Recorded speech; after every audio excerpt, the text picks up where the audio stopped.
As you may know, 7 Days Blood Moons is a 7 Days to Die spin-off game. It's an asymmetrical PvP multiplayer game, and it has not released to very good results. If we check the store page on Steam, it's still at 59% negative, which is apparently mixed. And to add to its problems, you can see that it had an all-time peak on Steam, and this game wasn't released anywhere else, so Steam is all the players. It has a all-time peak of 366 players, and that was on day one. It has since dipped as low as 5 during really bad times in the US.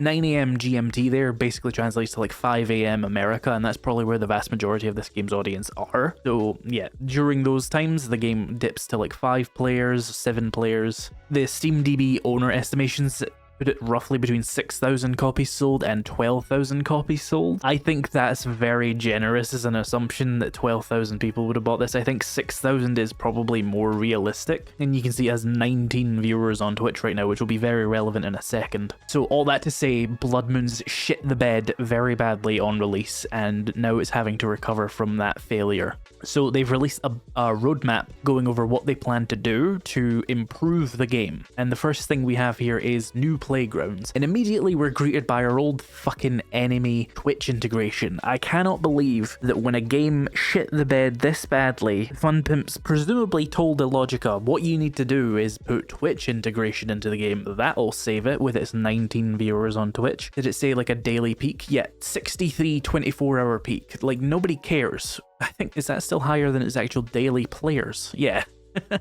It has more viewers on Twitch than it has actual players, which is sad. So I hope to God not a lot of resources went into Twitch integration. Anyway, that little rant aside, that's the first thing they want to show us is, oh look, it's the one feature everybody fucking already hates. And then the next thing they want to show us is that we have the game mode Endless Night. If you didn't know, 7 Days Blood Moons ends after 4 days, which is stupid, but you will apparently be able to go into an Endless Night mode where it basically, I assume, goes until the zombie master just wins, which should have been how the game works to begin with.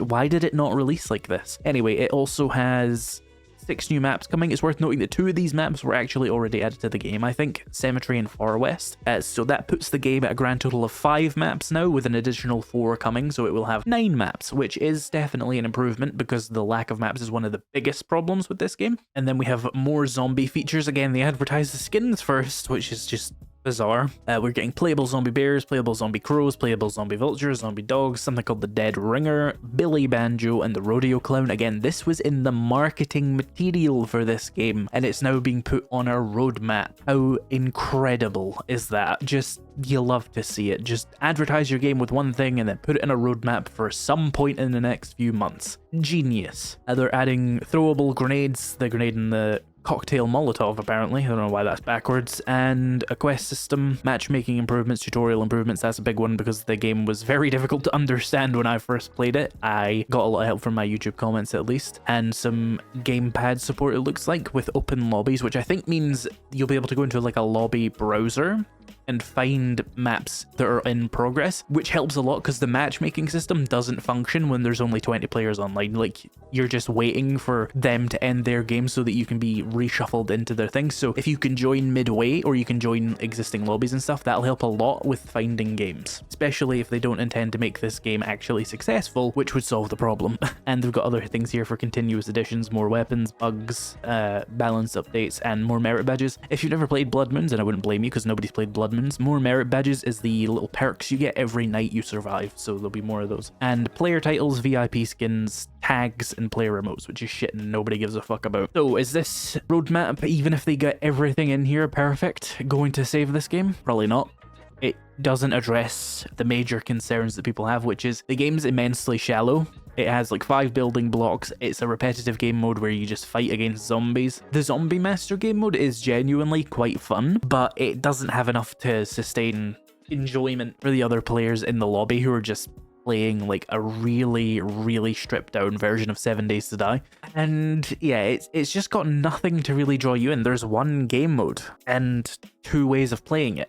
And even if they add 9 maps, that's not going to add that much replay value to the game. I think at the end of the day, this game was just a really failed concept. Just asymmetrical, like almost team deathmatch style 7 Days to Die, but asymmetrical.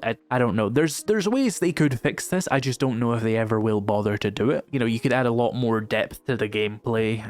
Take a look at like Dead by Daylight to see like how successful the asymmetrical PvP game actually functions. I think the best thing that the Fun Pimps could actually do, because I don't think this falls under Illogica's jurisdiction here, it would be the Fun Pimps as the publisher. They really either need to fully make this game free to play and then aggressively monetize it, which would suck, but if you want this game to function at all, I think it has to be free to play to really go anywhere. And if you want a game to be free to play, you obviously need to aggressively monetize the skins and stuff in order to sustain it. And I mean, there are plenty of examples of profitable games that use that business model. For example, Fortnite is the big one. Everybody copies Fortnite. You could copy Fortnite. Your success will vary. There's other free-to-play battle pass riddled monetization crap games out there that still get big player bases because like kids play them and like adults come along and spend like $1,000 on them for some reason. Okay, that's a bit of a self-report because I've definitely spent a lot of money on Halo Infinite, which is a free-to-play, heavily monetized multiplayer game. But the other suggestion I would have is get all these features into the game, whatever, and then do like a real, actual marketing push, because this game got no advertising. The trailers it has on YouTube have like a combined viewership of like 120,000, which is less than the views that my shit talking videos on this game have gotten, which is not going to be good for the game. Some of the people in my Discord, even after my shit talking, are some of the most dedicated Blood Moons players there are. So like it evidently helped in some ways, but regardless, they really need to like make a push for advertising. They really need to get their big creators actually interested in this. I'm not going to name names because I don't want to get any like people feeling a little bit pressured to play the game, like the success rides on them, but there are big 7 Days to Die creators bigger than me that could play this game, might enjoy it, and would get eyes on the product. If you got like the 5 big 7 Days to Die creators that I'm thinking of right now to play it, you could get like 1 million views between them all, if not more. And surely 1% of all those viewers would come along and buy the game, which is a few thousand more players there. I think the big problem the Fun Pimps did was they put out like an open bounty on a platform called Lurkit to pay creators for getting a certain amount of views on their Blood Moons content, but all the successful 7 Days to Die creators had absolutely no interest in the game, and they had absolutely no incentive to go after the really low ball Lurkit offer. Like, it wasn't a lot of money. So the only people who really went after it were unaffiliated creators who just wanted to try a new game and got paid a little bit of money for doing it as well, who didn't translate to a particularly good player spike. For example, it peaked at 366 players, and there were people with millions of subscribers playing this game, but it wasn't the 7 Days to Die audience that were seeing it. And the other half is there were 7 Days to Die creators that did cover the game, but they're all like 2,000 subscriber channels, where the amount of money they probably got for playing the game was actually significant to them.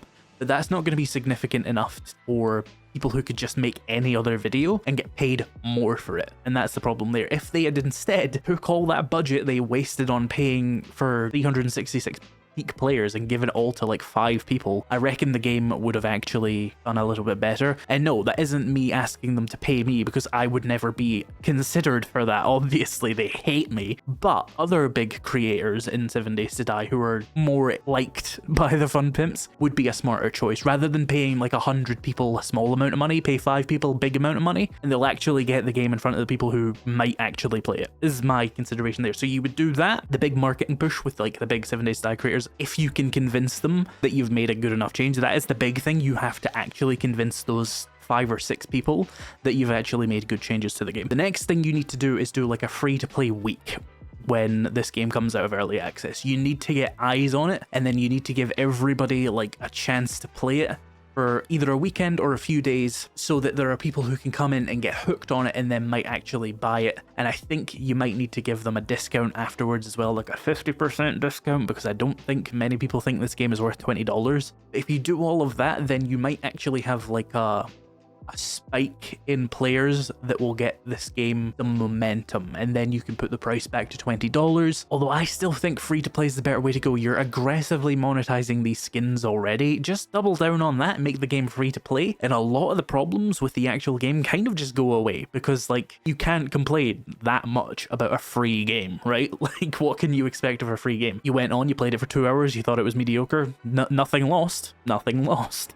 And that would keep the player counts a little bit higher, making it actually more enjoyable for the people who genuinely do like the game, because they will have lobbies filled with people to play with. So yeah, these changes are good, but they're not going to save the game in my opinion. It's all just more of the things that nobody was interested in the first place. But I think they could turn this game into something. I don't think it's going to be the next Fortnite. I don't think it's going to even compare ever to the player counts and purchase counts of actual 7 Days to Die, which sold like 20 million copies. But you can get something out of this if you monetize the skins, make it free to play, give it a little bit more variety and a little bit more bug fixing and matchmaking fixes, and then put some money into putting the game in front of people who will play it. And then another option you have as well is to integrate console ports of this game, which would substantially increase the player counts. If you have crossplay with a free-to-play console game, this game could have more players per day than 7 Days to Die by virtue of that, and then it could actually profit off of the skins. I think making it $20 for a game that has about 10 minutes of fun is just